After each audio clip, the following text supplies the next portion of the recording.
Hi everybody, today we're going to be tackling survivor movements in Dead by Daylight, basic concepts for beginners, and we're going to be talking about coordination, high traffic areas, spawns, and tells.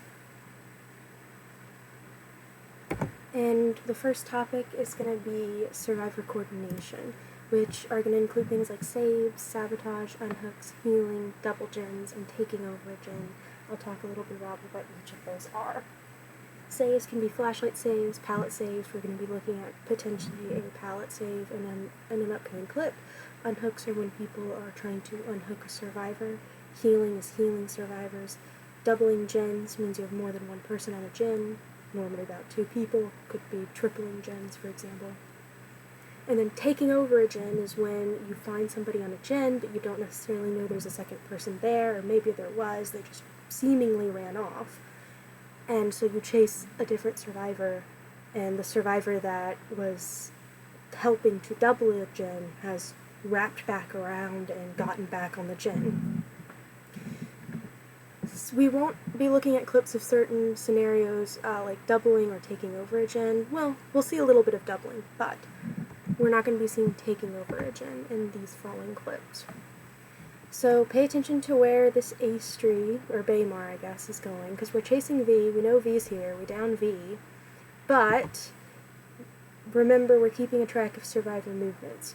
So the idea is we've got scratch marks, we have V down, V's under a pallet, and Baymar ran off. It's possible he ran all the way off, but you have to kind of like clear the area, confirm that a pickup is possible here, because this is a pallet.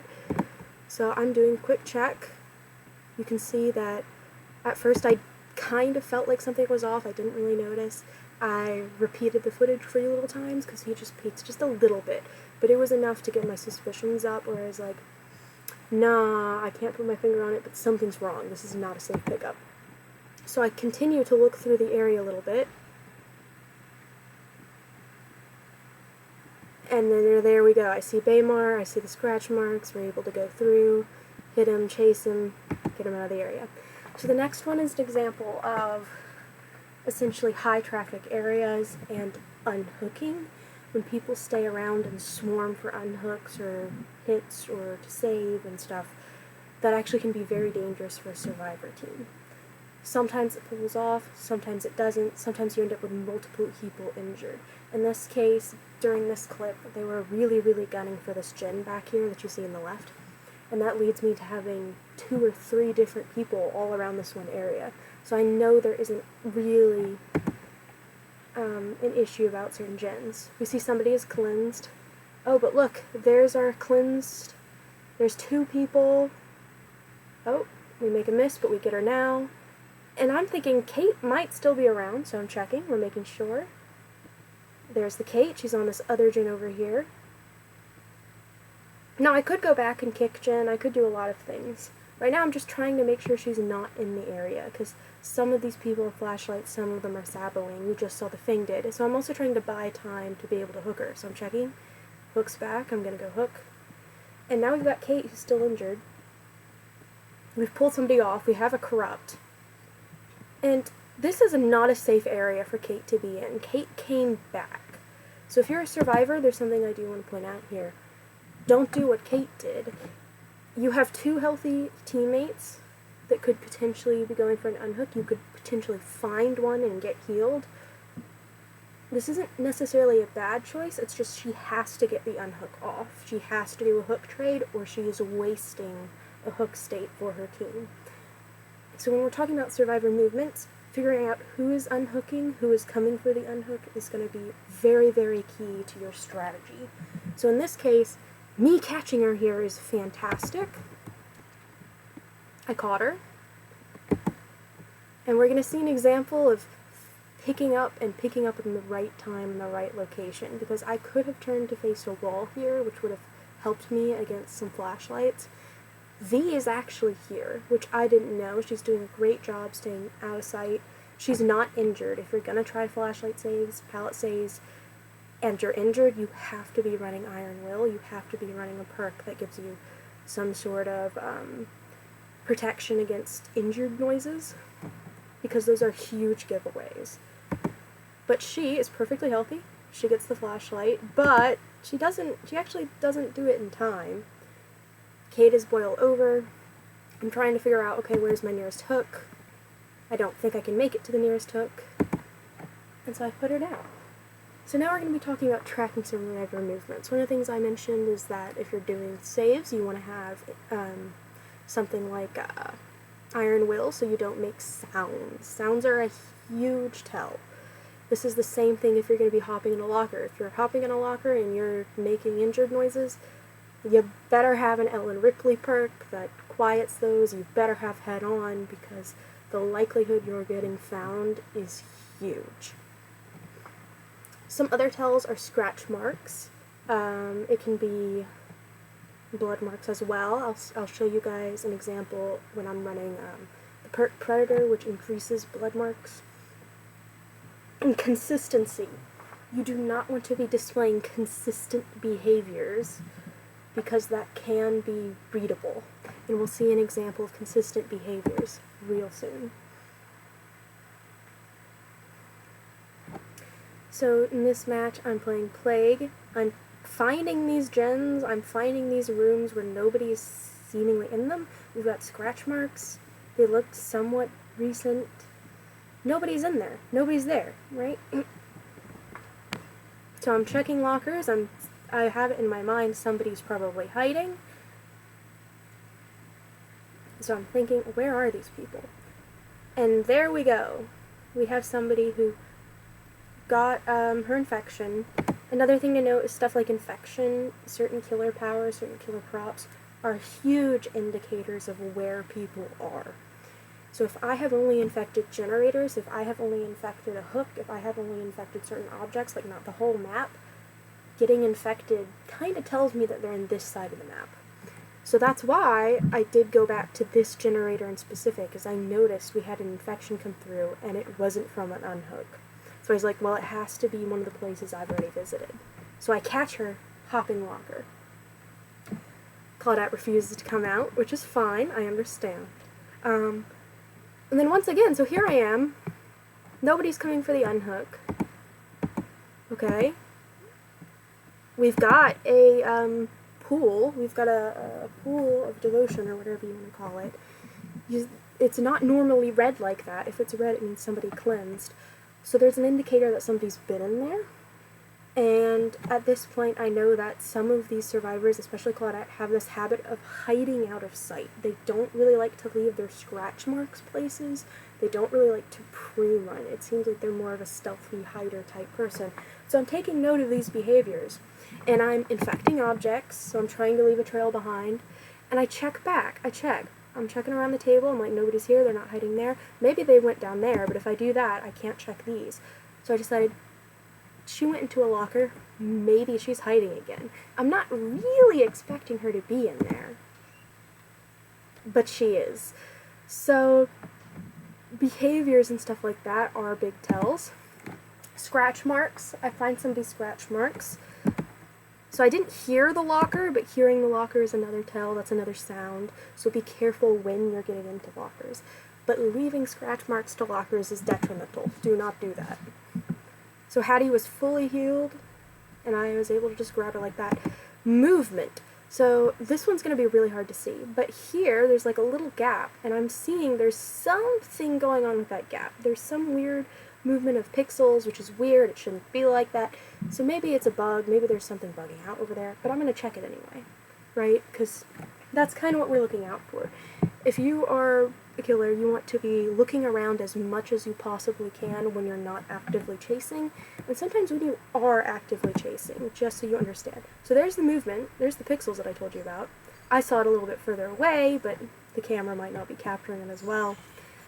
Once again, blood trails, this is Predator going off, but she's injured, she's leaving these anyway, so they're just brighter, more vibrant, last a little bit longer. But as you can tell, she was still here. She's injured, she's going to be making injured noises, and once again with behaviors, they've already been consistently showing that this is a gen they favor, at least during this match. If you're interested about the match and you're interested about those behaviors that they're showing, I actually have that up on my YouTube as Pinhead on, I think, Macmillan is what we're playing. So you can go find me playing that match. And it's funny because this Meg actually does say in in-game chat, she's like, you know, it's crazy how you can notice these things, right? She was like indicating that she was really, really surprised that I had like a good sense of where people are. And that's because there a lot of information HUD can tell you, a lot of information just the environment can tell you. So there she goes.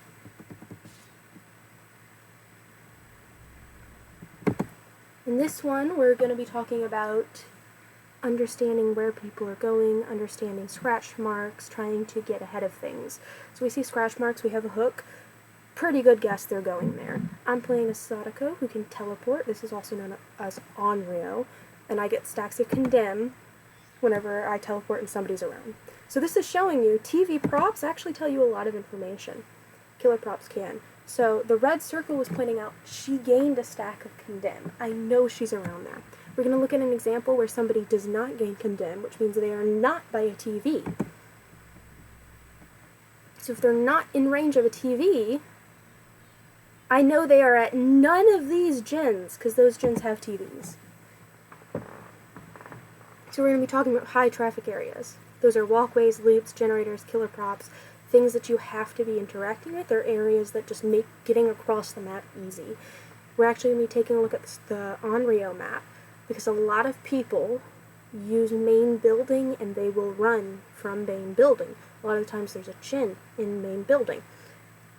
So this is a really good area to be checking on somewhat frequently because people like to use this. They don't necessarily use the back of main building as much. There's a tiny little area, I'll point it out if I can, where most people won't use it. They'll go through. So that doorway to the right there, people go through that doorway. So I'm checking this general area of gens, right? We're checking around main building. And there's a person right there next to me. So we're hitting her. We're going to teleport to the TV. She was trying to put in a tape. That didn't work for her. And look, there's 3 or 4 people here. All 4 of them were there because Dwight ran off. Dwight's now injured. So we have 2 injured, 1 down. We just kicked a gen that they were all maybe tripling in that area. I think they were all tripling. And that person is sticking around with a flashlight. She doesn't get it, obviously. And there we are, using that TV again. Okay. We see scratch marks. I'm getting a little confused here because I didn't realize there's a window, but when I do, well, now I know where she is. Oh, she didn't take the window. Very good of her. But we can kind of tell that, like, okay, well, now I'm teleporting to this. I'm getting my condemned stacks off. I know they're going for the hook, so I'm back on the hook. Another example of, I know they're potentially going for the unhook here, so I'll just grab my TV, get condemn on this person, and then go for the hit. So I have an extra stack of condemn on her. I decide to go ahead and hook her. If you hook someone with Sadako, I think it locks in about a max of 3 stacks per hook. At 7, you can Mori. So in this case, I'm trying to use TVs to find people again. Oh, okay, so she's not near a TV. That's what I just learned. And now we're going back to RNG spawns, group spawns, middle killer spawn. So usually it tries to spawn survivors in groups, and it'll normally try to spawn them pretty far away from you, like on the opposite side of the map.